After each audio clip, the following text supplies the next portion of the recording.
Sur les ruines de la Seconde Guerre mondiale, les États-Unis et l'URSS sont considérés comme les principaux vainqueurs, appelés à dominer le monde. Le 25 avril 1945, les armées des deux pays se rencontrent en Allemagne, sur les rives du fleuve Elbe, et signent symboliquement la fin du conflit en Europe. Historic pictures of the last days of the war in Europe show American and Russian troops as they joined at Torgau on the river Elbe, splitting German armies in two. Au même moment, dans l'Oklahoma et sur les bords de la mer Baltique, deux lycéens, Thomas Stafford et Alexis Leonov, rêvent de conquérir le ciel et ses étoiles. L'Américain et le Soviétique l'ignorent encore, mais leur destin est déjà lié à cette poignée de main symbolique. Cette fraternité affichée entre les États-Unis et l'URSS sera de courte durée. Sur l'échiquier mondial, chacune des deux puissances veut imposer au reste du monde son idéologie. Lorsqu'un rideau de fer s'abat sur l'Europe, c'est le début de la guerre froide. Les États-Unis et l'URSS vont se livrer une bataille technologique acharnée dans le domaine de l'astronautique, la course aux étoiles. L'objectif est clair, montrer à l'autre et au reste du monde l'étendue de sa puissance, non seulement scientifique, mais aussi militaire. Dans cette ascension vers les étoiles, les Soviétiques font un départ fulgurant en mettant en orbite en 1957 le premier satellite Sputnik et le premier animal Laika. En 1961, le premier homme Gagarine. Et en 1963, la première femme Tereshkova. Les États-Unis accusent le coup, puis répliquent avec un programme spatial ambitieux, Apollo, avec pour objectif la Lune. Space is there, and we're going to climb it. And the moon and the planets are there. And new hopes for knowledge and peace are there. En 1969, Neil Armstrong et son petit pas donnent une longueur d'avance aux Américains.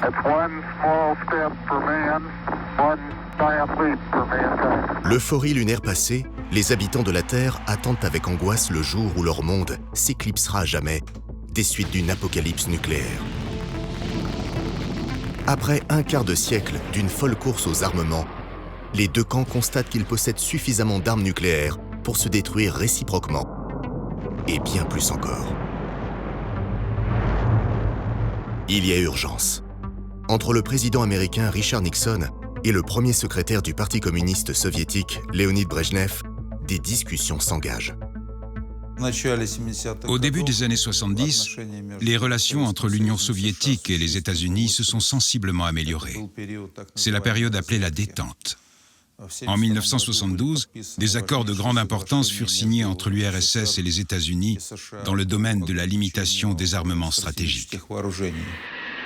Le 22 mai 1972, Richard Nixon devient le premier président américain à visiter Moscou. Au cours de ce voyage, l'URSS et les États-Unis signent l'accord SALT I, qui interdit aux deux pays d'accroître leur nombre d'armes intercontinentales. Cette phase d'apaisement s'étend également à d'autres domaines. Le président Nixon et le président de la NASA Fletcher ont téléphoné à notre Premier ministre Kosygin et au président de notre Académie des sciences Keldysh.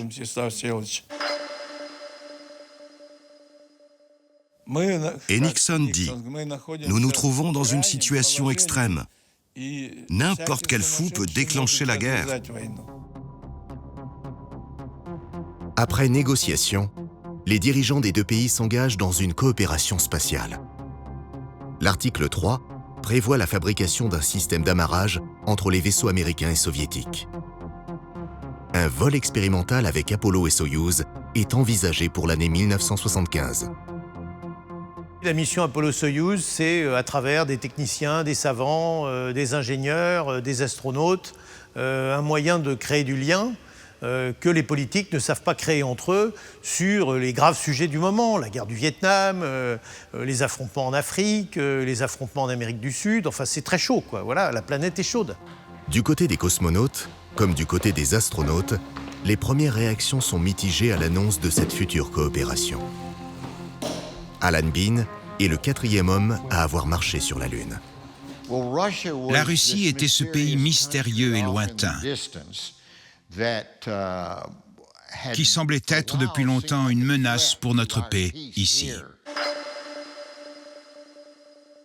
Nous avions eu la chance, au cours de ces années, de croiser des cosmonautes soviétiques au Salon du Bourget, par exemple. Et nous avions vraiment apprécié. Nous avons pu constater qu'ils étaient comme nous et que nous étions comme eux. This special aeronautics and space report brought to you by NASA. ASTP, Apollo-Soyuz Test Project. Each country will launch and fly its own spacecraft. Le véritable objectif de la mission Apollo-Soyuz était de tout faire pour que les deux vaisseaux puissent s'amarrer. L'Union soviétique et les États-Unis, puis très bientôt l'Europe, allaient envoyer des vaisseaux dans l'espace. Que faire si quelque chose tournait mal sur l'un de ces vaisseaux? Est-ce qu'on laisserait les astronautes mourir? Ou serait-il possible de disposer d'un autre engin spatial pour venir les sauver? D'un point de vue technique, ce vol n'était pas simple. Il fallait, pour la première fois, faire en sorte que les vaisseaux spatiaux décollant des deux cosmodromes, situés à des points géographiques différents, se retrouvent dans l'espace et s'amarrent. Il fallait également que les nœuds de jonction créés dans les deux pays arrivent à s'amarrer. À l'intérieur d'Apollo et de Soyouz, il y a une différence atmosphérique. Il fallait penser à un sas de transition, au système de communication entre les vaisseaux et entre les stations soviétiques et américaines, et avec ceux qui contrôlaient le vol depuis le sol. Il y avait pas mal de travail technique et d'organisation. Lors du Salon de l'aéronautique et de l'espace du Bourget en 1973, URSS et États-Unis présentent officiellement au public la mission Apollo-Soyouz. Depuis janvier, la NASA a désigné l'équipage qui volera à bord d'Apollo. C'est le général Thomas Stafford qui commandera le module. Il a l'expérience de 3 vols spatiaux. Au cours de la mission Apollo 10, il réalise le premier vol à bord du module lunaire. Lors de son retour vers la Terre, il devient l'homme le plus rapide du monde, frôlant les 40 000 km/h, un record jamais égalé.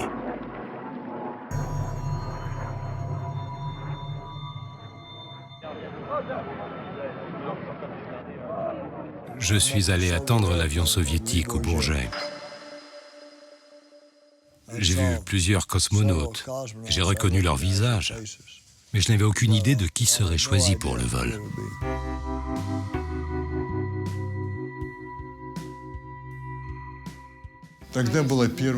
C'était la première rencontre. Les équipages n'étaient pas encore formés. De notre côté, il y avait Chatalov, Leonov, moi-même, Filipchenko, Kubazov, et nous étions chacun dans l'incertitude concernant ce vol. On a vu les maquettes de nos vaisseaux. On a examiné les avions des uns et des autres. Il y avait des rencontres amicales, mais tout le monde s'impatientait en attendant la formation définitive de notre équipage. Plus tard, ce soir-là, ils ont donné une petite fête dans une de leurs chambres d'hôtel. Ils ont sorti le caviar et la vodka, et ils nous ont annoncé qui composerait l'équipage. Pour les dirigeants soviétiques, c'est une évidence. Alexis Leonov commandera Soyouz. Depuis 1960, le gamin de Sibérie fait partie des 20 pilotes de l'armée de l'air soviétique sélectionnés pour devenir cosmonautes. En mars 1965, il entre dans la légende en réalisant la première sortie extravéhiculaire. Il est le premier piéton de l'espace. À 40 ans, Valéry Kubazov sera l'ingénieur de vol aux côtés d'Alexis Leonov. Il connaît Soyouz sur le bout des doigts pour y avoir volé en 1969. 2 astronautes accompagneront Thomas Stafford dans le module Apollo.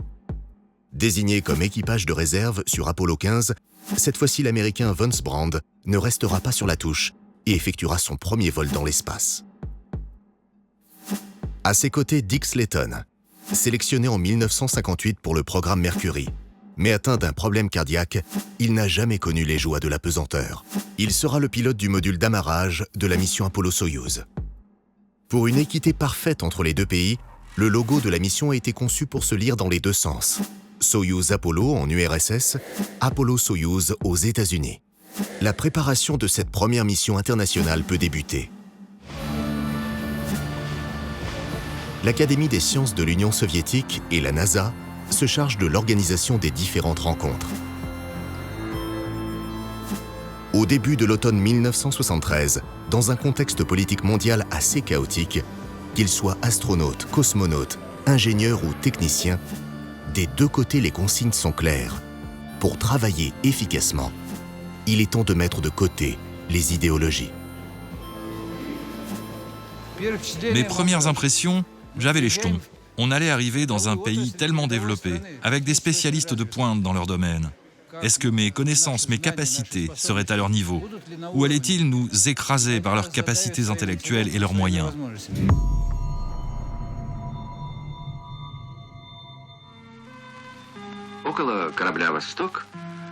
La délégation américaine se frotte à l'altérité en posant ses valises à Moscou pour un premier séjour en territoire ennemi. Астронавтам очень понравился музей. Они были приятно удивлены, осмотрев раздел, посвященный освоению космоса в Соединенных Штатах Америки.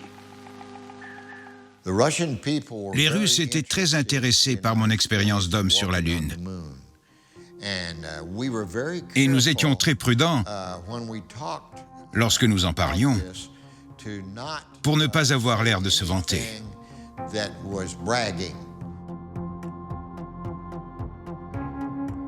Au début, vous savez, l'état du monde étant ce qu'il était, il y avait probablement de la suspicion de chaque côté sur nos intentions respectives. Mais nous avons mis un point d'honneur à ne pas déborder du sujet qui nous concernait, le vol Apollo-Soyouz. C'est également la conviction partagée et transmise aux équipes par le directeur technique soviétique, son homologue le docteur Konstantin Boucheyev. On ne parlait jamais de politique. C'était des pilotes d'essai professionnels. Et nous aussi, on était des pilotes d'essai professionnels. Pour la délégation américaine, le dépaysement est total. Все, кто приезжает в Москву, стремятся прийти сюда, к мавзолею Владимира Ильича Ленина, основателя коммунистической партии и создателя социалистического государства. Mais souvent derrière les dissemblances se cachent des ressemblances. Около мавзолея в Кремлевской стене покоится прах людей, кто среди первых штурмовал космос. On prenait soin de ne jamais comparer les États-Unis et l'Union soviétique. On ne comparait pas nos programmes télévisés. On ne comparait pas la nourriture qu'on pouvait acheter dans les magasins. On ne comparait rien. Et ils ne le faisaient pas non plus. L'équipe américaine écoute avec attention la délégation russe qui lève le voile sur une partie des secrets de Soyouz. Les astronautes constatent notamment que les systèmes de guidage et de navigation du module russe n'ont rien à voir avec ceux utilisés sur Apollo. Au fil des réunions, d'autres incompatibilités apparaissent. Autant de solutions qu'il faudra trouver ensemble pour permettre l'amarrage des deux vaisseaux. Пожалуйста, Том, читайте первый параграф. Да. Avant tout, cosmonautes et astronautes vont devoir régler un problème de taille. Celui de la communication. Chaque équipage va apprendre la langue de l'autre.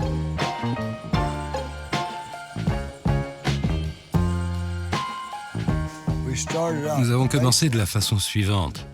Chaque équipage parlerait sa propre langue et l'autre équipage devait les comprendre.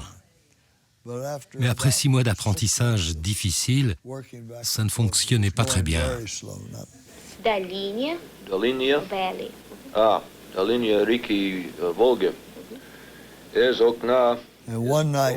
Un soir, pendant une vetcherenka, c'est une petite fiesta avec une table en U, de la vodka et du caviar.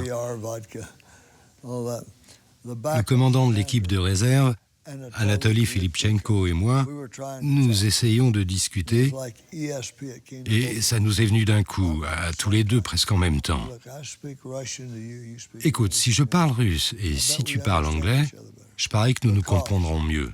Parce que si on ne parle pas une langue étrangère couramment, on la parle plus lentement et on la parle plus distinctement.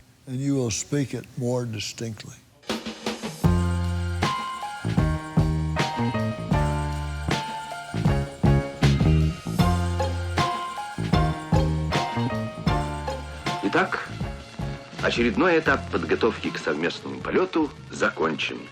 Американские астронавты улетают на родину. Впереди встреча в Хьюстоне. Доброго вам пути!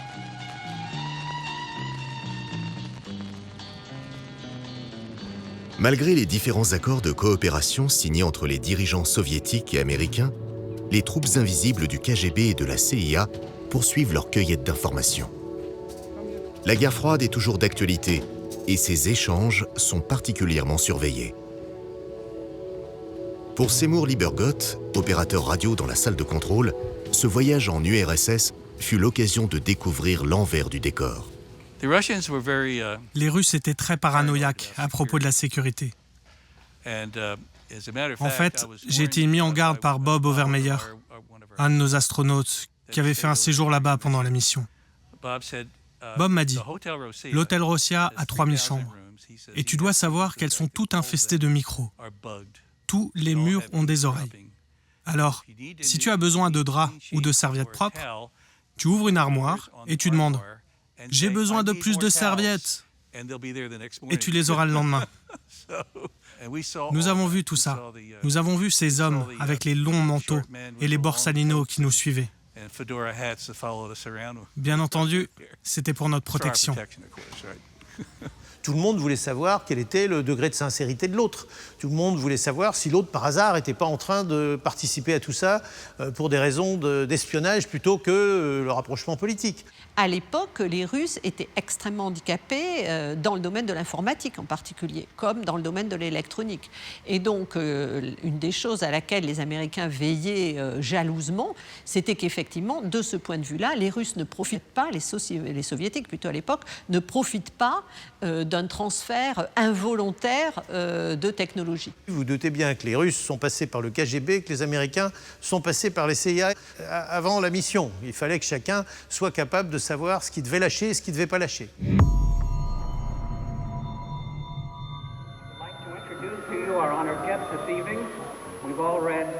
And we watch these young men, these representatives of us, from two cultures, as they learn to work together. La matière grise ne suffit pas pour mener à bien une telle mission.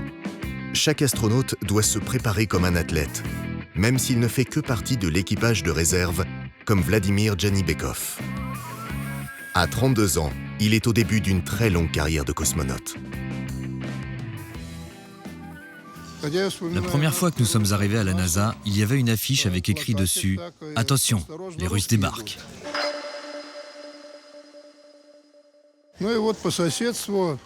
Juste à côté de moi, la porte était ouverte.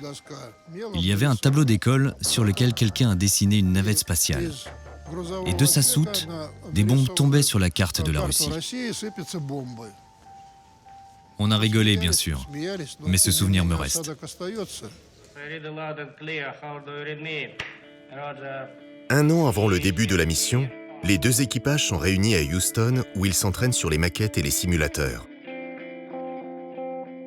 Ensemble, ils vont devoir organiser le déroulé précis de la mission.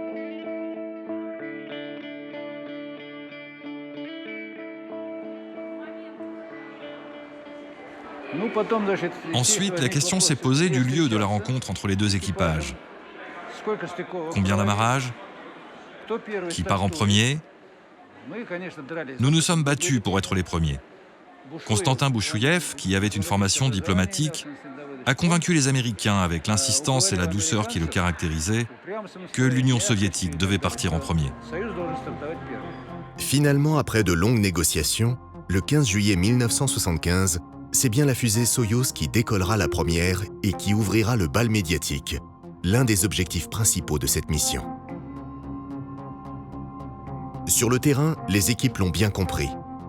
Pour la première fois, le vaisseau américain Apollo emportera 4 caméras vidéo portatives dernier cri et un magnétoscope enregistreur. J'étais un pionnier de la télécouleur sur Apollo 10. On m'a décerné un award pour ça. La télé était devenue très importante pour partager ça avec le public. Parce que ce sont eux, les contribuables, qui payent pour ça. J'ai insisté pour avoir le plus de caméras possible. Nous voulions montrer au reste du monde ce que nous faisions. Pour Soyouz, C'était le premier décollage d'une navette spatiale retransmis en direct à la télévision. Tout avait été gardé secret jusqu'à ce qu'ils soient certains de leur succès. C'était important pour les Soviétiques autant que pour le reste du monde. En 1974, la NASA a perdu de sa superbe. Les vols habités ne passionnent plus les foules et pour une partie de l'opinion publique américaine, ces vols ne servent plus à rien et coûtent trop cher. Alors, avec Apollo-Soyouz, l'administration nationale américaine de l'aéronautique se doit de marquer les esprits. L'image forte de cette mission sera la poignée de main entre Alexis Leonov et Thomas Stafford. Une poignée de main certes fraternelle, mais qui coûtera à la NASA l'équivalent d'1 milliard de dollars actuels. Cette poignée de main, ils l'ont travaillée 1000 fois en exercice. Ils l'ont travaillée sur les maquettes. Ils ont également travaillé leur discours pour avoir au moins une base à développer. Mais qu'est-ce que vous croyez? Tout ça, c'est un peu comme du théâtre.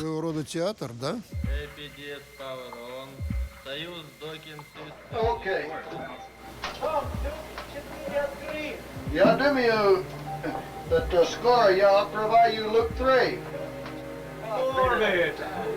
How are you, Alexei? Очень рад видеть вас. Glad to see you. Много споров было. Il y avait pas mal de débats. Finalement, on s'est mis d'accord pour que la rencontre ait lieu à la frontière du SAS et du compartiment de service de Soyouz. Cette mise en scène était assez artificielle. C'était étroit et difficile de filmer à cet endroit.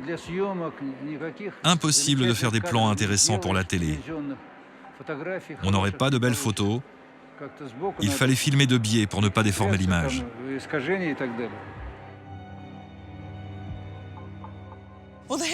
La poignée de main était très importante parce qu'elle matérialisait la rencontre symbolique dans l'espace. La poignée de main, c'est un geste universel de fraternité et d'ouverture, montrant que vous n'êtes pas armé. Vous tendez la main pour saluer.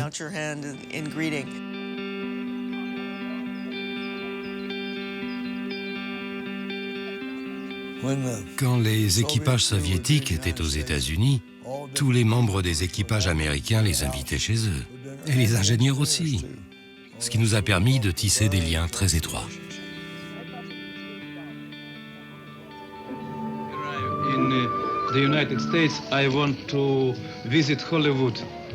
Alexei Leonov, Soyuz commander. Because I want to be a movie star. Colonel in the Soviet Air Force. No, I don't want. Tom Stafford want. Leonov et Stafford ont construit une relation très solide.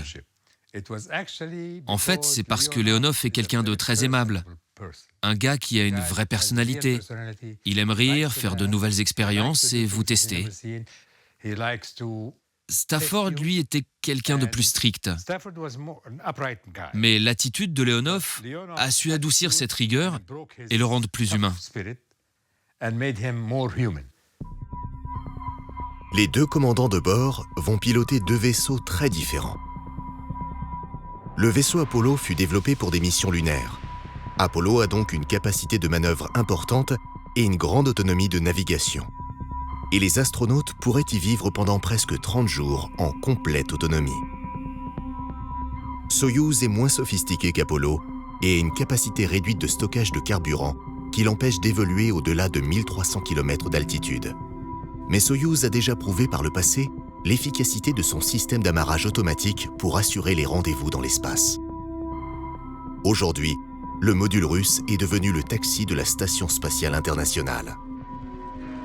Американские и советские специалисты приступили к изучению аспектов космического эксперимента, обмену научной информацией.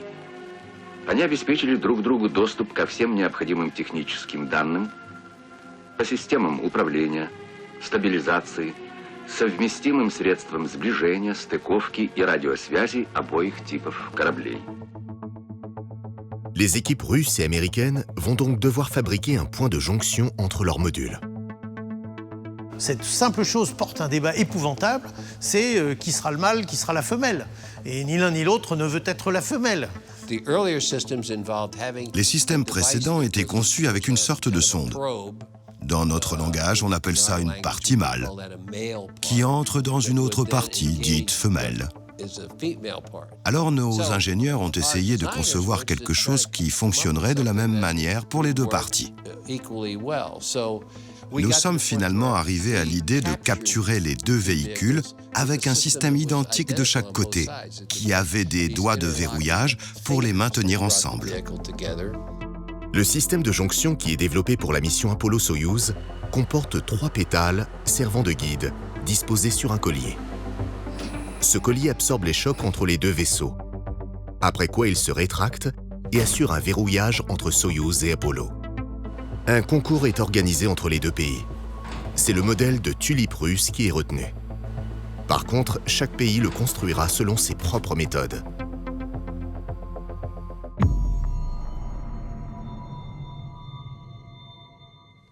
Okay, Houston, this is Soyuz. We are ready for joint work.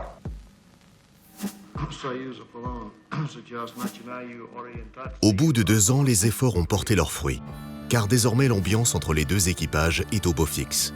Loin des pressions de leurs administrations, libérés du poids de leur hiérarchie, à milieu des tracas du monde extérieur, les astronautes et les cosmonautes de la mission Apollo-Soyouz n'hésitent plus à s'échanger entre eux des informations précises, voire à s'inspirer des méthodologies des uns et des autres. Je vais vous donner un exemple de ce qu'on a appris en travaillant avec les Américains. Ils établissaient en détail leur documentation technique concernant les étapes du vol. Nous l'établissions dans les grandes lignes et on terminait les détails pendant le vol. Eux, ils décrivaient toutes les situations imprévues qu'ils avaient imaginées sur Terre. Des livres épais comme ça. Et nous avons compris que pour des vols sérieux, effectivement, il vaut mieux pratiquer cette méthode plus approfondie. C'est ce qu'ils nous ont appris.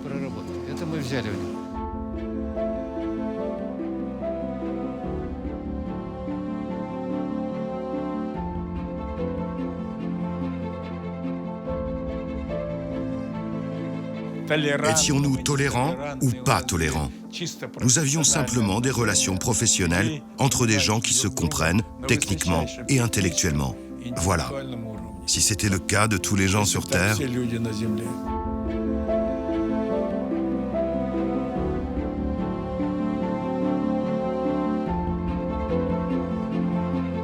au moment où nous étions prêts à décoller, j'avais noué de tels liens avec Alexis que, parfois, quand la NASA et leur Académie des sciences n'étaient pas d'accord, on leur disait « On réglera ça ensemble, ne vous inquiétez pas ».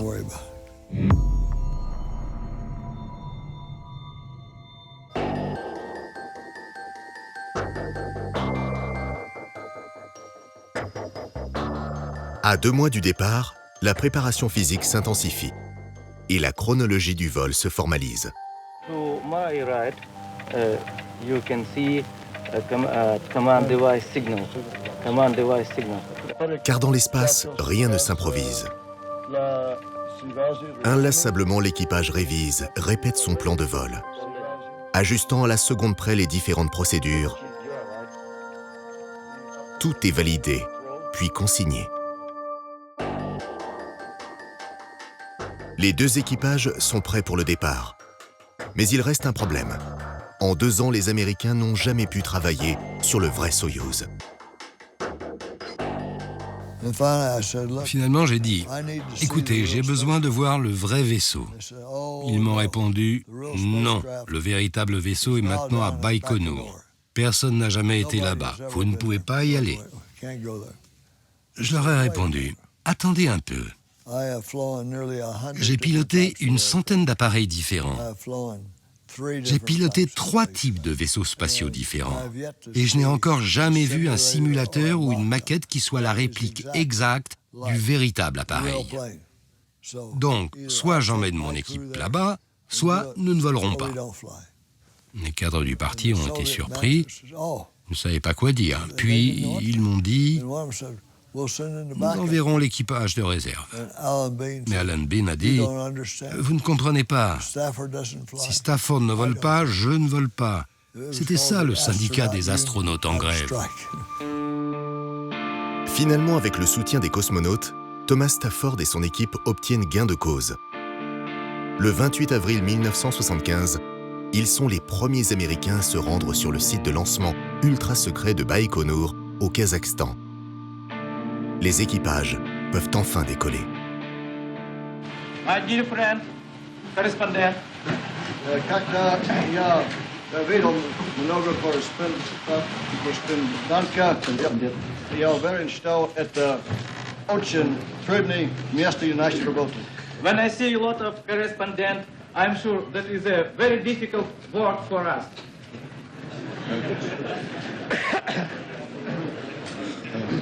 We zakachili, poslední, trenirovku, Звездный городке.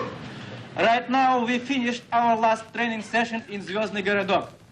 I'm sure right now we understand each other. I'm sure. Oh, very still. What muchly, yes, we need to buy a do figure and ask them other problem. If we don't understand each other, we will have a lot of problems.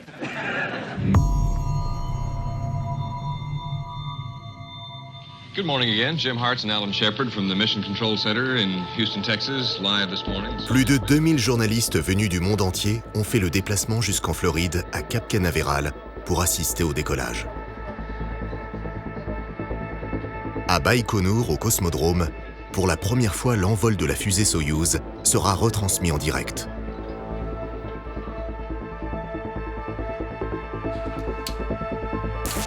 Alors que les cosmonautes se rapprochent de la fusée Soyouz, à 9000 km de là, les astronautes prennent leur petit déjeuner.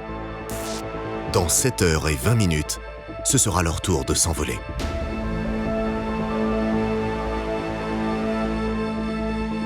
Les cosmonautes prennent place à bord de Soyouz et font une checklist en tout point comparable à celle que feront les Américains.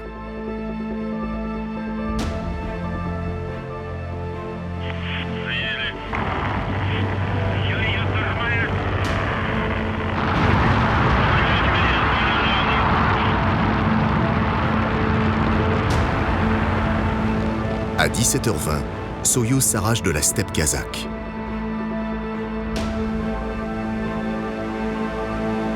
L'instant de vérité est arrivé pour les 460 techniciens qui assurent la phase de lancement et pour tous ceux qui œuvrent depuis 3 ans à la réussite de cette mission. La Saturne B est prête pour son dernier décollage. 600 tonnes réparties sur 2 étages pour emmener Apollo en orbite.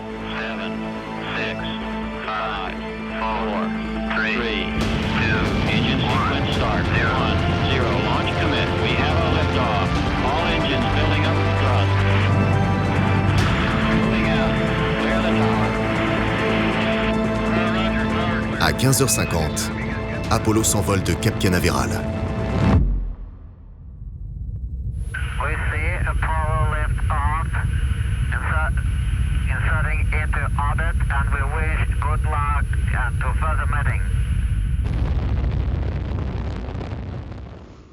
Dans l'espace, vous n'avez pas de lieu où aller. Or, justement, ça, c'était le grand défi d'Apollo-Soyouz. C'était 2 vaisseaux qui arrivaient chacun de leur côté, qui faisaient des orbites communes, etc., qui se rapprochaient et qui, finalement, réussissaient à se joindre et à s'accoupler. Mais globalement, vous étiez dans une situation qui est totalement anormale pour un terrien, qui, en fait, va toujours d'un lieu à un autre avec se posant et revenant. Donc ça, c'était quand même une grande originalité. Depuis 44 heures, Apollo poursuit Soyouz en orbite à plus de 20 000 km/h. Le rendez-vous entre les 2 modules a lieu lors de la 36e révolution.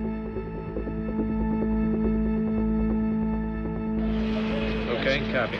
This is Apollo Control. Apparently the TPI maneuver was indeed successful. Houston flight, Zug Москва. Корабль Союз готов к стыковке. Sure, the flight director and the other people here in the control center are happy to know that. I'd like you to know that Apollo is go for Doc also. Спасибо, Юрий Степанович, очень рада это слышать. Я уверен, что все остальные наши управленцы и руководитель полета будут тоже очень рады это слышать. Что касается Аполлона, Аполлон тоже готов к стыковке. Хорошо. You can see his antennas from out here, Dick. Roger. Apollo, Houston, I got 2 messages for you. Moscow is go for docking. Houston is go for docking. It's up to you guys. Have fun. Alrighty, sounds good.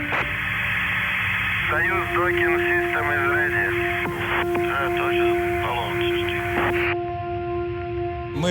D'abord, nous avons vu le phare d'Apollo à travers notre hublot. On disait « Nous vous voyons » et il s'approchait, il s'approchait.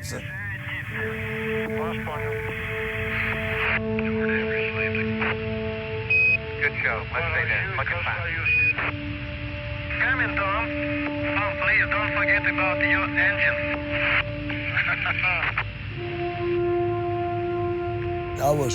J'étais vraiment concentré. Nous avions mis la même cible d'amarrage sur le Soyouz que celle que nous utilisions sur le module lunaire. Et pendant mon approche, la seule chose à laquelle je pensais, c'était de l'avoir parfaitement aligné et d'aller à la bonne vitesse. Et je devais tout évaluer de mes propres yeux. On n'avait pas de laser ou de trucs comme ça à l'époque.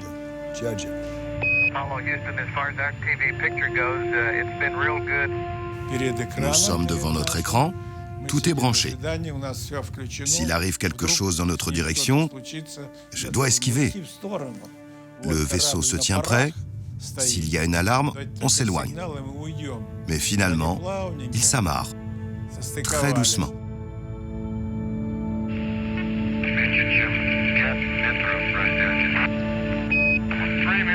Three meters.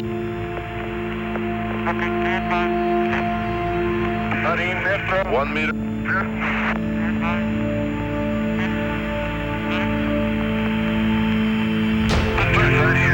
Contact. Capture. We also have capture. Go ahead, Tom. Go great. The professor was showing you that the Mayaki Stakovka. It was a soft docking. Enough is said. Soyuz and Apollo are shaking hands now. Qu'est-ce qu'on attendait ce moment? On attendait l'ouverture de la trappe. Nos caméras étaient branchées, on les regardait, on entendait leurs cris de joie. Nous étions tellement heureux pour eux. Tout le centre de direction s'est mis à applaudir cet événement symbolique quand les équipages de 2 pays se sont retrouvés en orbite.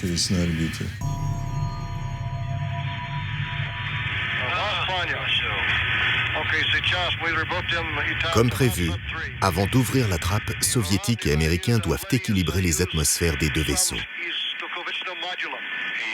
Je regardais l'amarrage depuis le centre de contrôle et j'étais conscient de ce qu'il allait se passer. J'espérais que tout se déroulerait sans problème, que les pressions seraient bonnes, que le timing serait bon, que la télévision allait fonctionner et que les voix seraient transmises.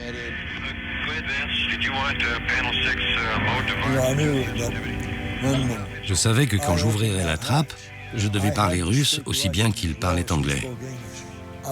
J'ai tapé à la trappe. De l'autre côté, j'ai entendu ce... J'ai dit en russe. Qui est là?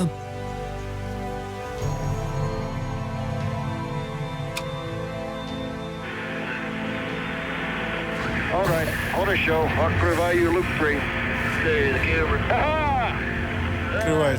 La trappe s'ouvre doucement. Nous voyons la frontière entre nos 2 vaisseaux. Il y a un ruban noir et blanc qui marque la frontière. Tom me sourit et me tend la main. Je suis pile à la frontière et nous nous serrons la main.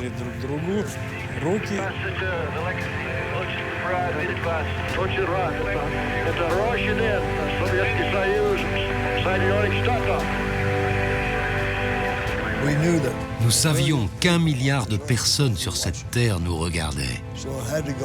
Alors tout devait être parfait.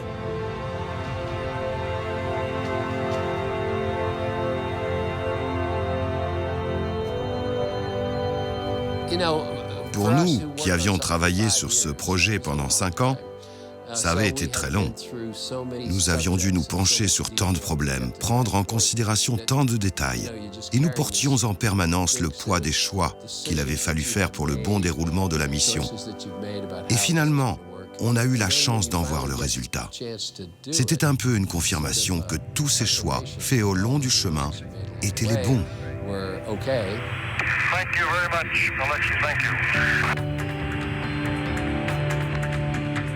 L'objectif principal de la mission Apollo-Soyouz est atteint.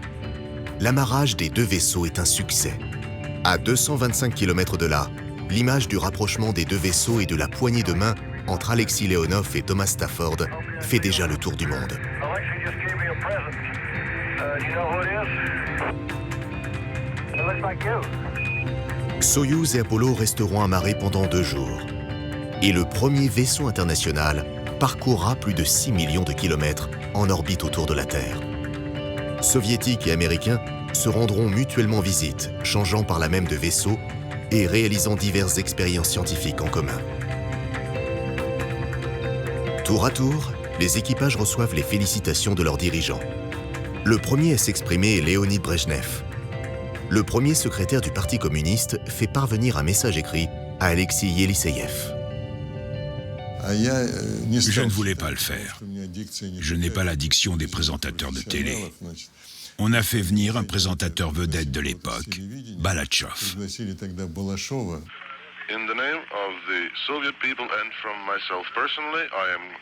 On lui a tendu la lettre et on lui a dit « Attention, chaque lettre a son importance, parce que ça vient de Brejnev. » Il s'est mis à l'écart pour le lire, puis il nous a dit « Je ne pourrai pas lire ça en faisant attention à chaque lettre. » Je lui demande pourquoi. Il me dit « C'est écrit El Brejnev. Je ne peux pas lire El Brejnev. C'est ou Brejnev ou Léonid Brejnev. » Je n'avais pas de réponse. J'ai demandé conseil à mes supérieurs. Silence. Je lui ai dit « Lis Léonid. » Et il a lu Léonid Brejnev.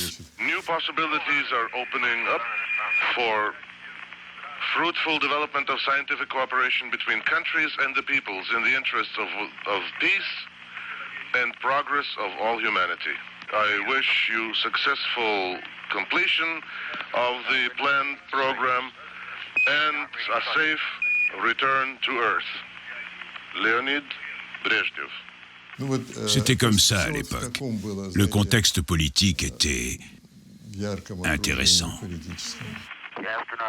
À la Maison-Blanche, le message du président américain Gerald Ford est le même, en moins formel. Your total dedication in preparing for this first joint flight. And I'm confident that the day is not far off when space missions made possible by this first joint effort will be more or less commonplace. And may I say, in signing off, here's to a soft landing. Thank you very much. Thank you, Mr. President. Okay.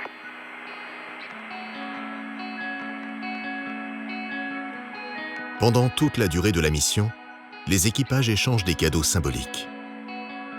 Les 2 commandants de la mission signent également un document commémorant leur rencontre dans l'espace.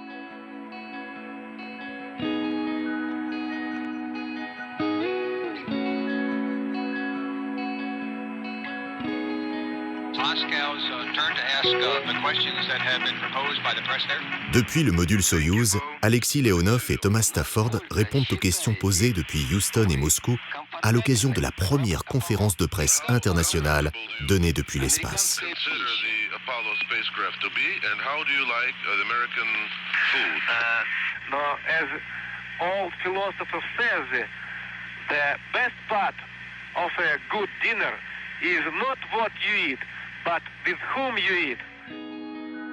Après 4 jours en apesanteur, le vaisseau Soyouz et son équipage doivent regagner la Terre. Le module Apollo reste en orbite pour encore 3 jours, terminant ses expériences. Une dernière embrassade et les astronautes regagnent Apollo. Les écoutilles sont verrouillées.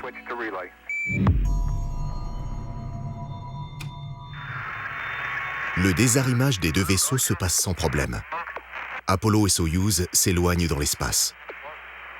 Dans le vaisseau Soyouz, Alexei Leonov met en route le séquenceur de bord qui assure automatiquement toutes les opérations de rentrée dans l'atmosphère. Apollo has left the field of view and we cannot see him so far.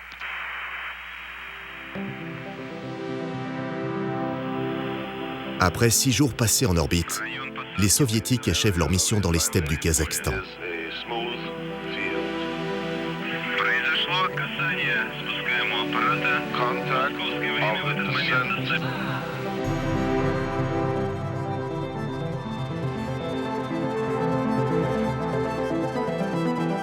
Pendant ce temps, dans Apollo, l'équipage américain continue son interminable ronde autour de la Terre.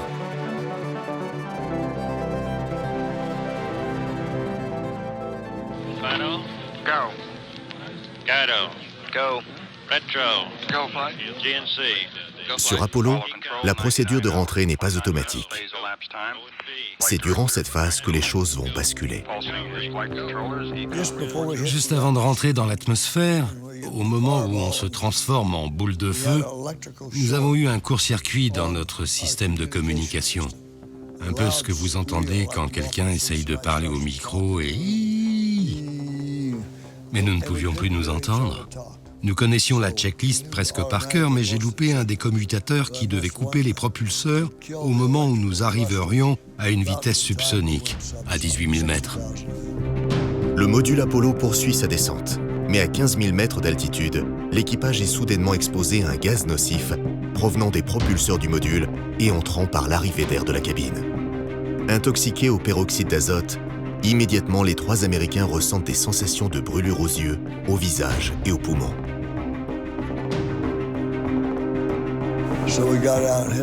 Nous avons améri et nous avons basculé à l'envers.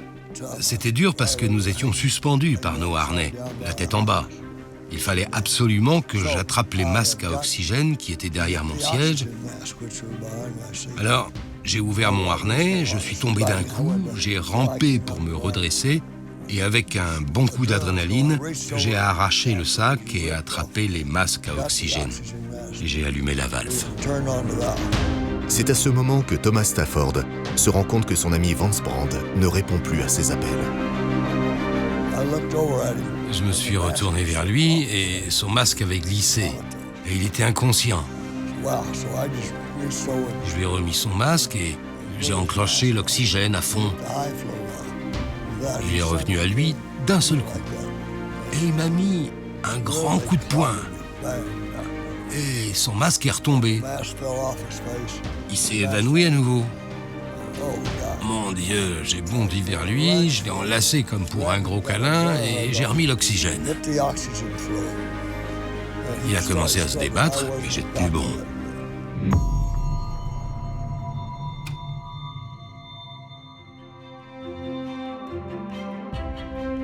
Ce 24 juillet 1975, à 17h18, au milieu de l'océan Pacifique, la mission Apollo-Soyouz Test Project s'achève.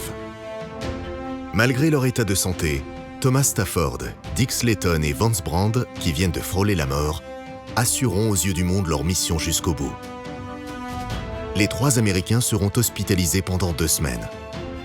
C'est ainsi qu'Américains et Soviétiques achèvent la course aux étoiles, main dans la main. L'histoire retiendra que pour la première fois, 2 pays ennemis ont travaillé ensemble à un projet hors norme, annonçant une nouvelle ère de l'astronautique, la coopération internationale. Au-delà de l'exploit spatial, la dimension humaine de la mission Apollo-Soyouz a permis de montrer au monde entier que l'amitié entre les peuples n'est pas qu'une vieille rengaine soviétique.